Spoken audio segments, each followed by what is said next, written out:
Сонсогч танд хүргэх найдварын урам зоригийн үгс.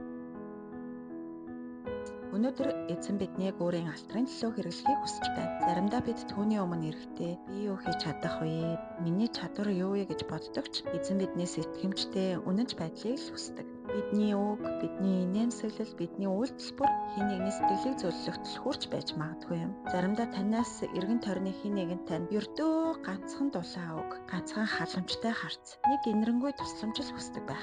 Учир нь Матай 5:14-т та нар дэлхийн гэрэл мөн гэж Библиэд хэлдэг. Харанхуй ертөнцид бидний гэрэл байхыг эзэн уриалж байна. 1-р Тесалоник 5:11-т юу гэж хэлсэн байдаг вэ гэвэл тиймээс бие биенээ зоригжуулж бие биенээ босгон байгуул гэсэн байдаг. Тэр биднийг төгс байгаасаа гэж юусоо хүсдэггүй. Харин биднийг бусдын төлөө зүрх сэтгэлээ зориуллаасай л гэж хүсдэг.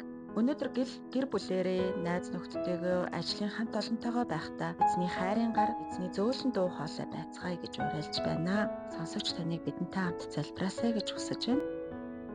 Эзэн минь, өнөөдөр биднийг таны гэрэл, таны хайр инрэл, урам зориг түгээхэд ашиглаач. Бидний үг үйлдэл бүр таны хайрын тусгал байх болтугай. Биднийг харж байгаа хүмүүс таныг харж биднээс амийн гэрэл цацрах болтугай хэмээн Есүсийн нэрээр залбирч байна. Амен. Сонсогч танд зориулсан найдвар доторх эмгтээчүүдийн урам зоригийн үгс байлаа. Эзэн таныг ивэх болтугай.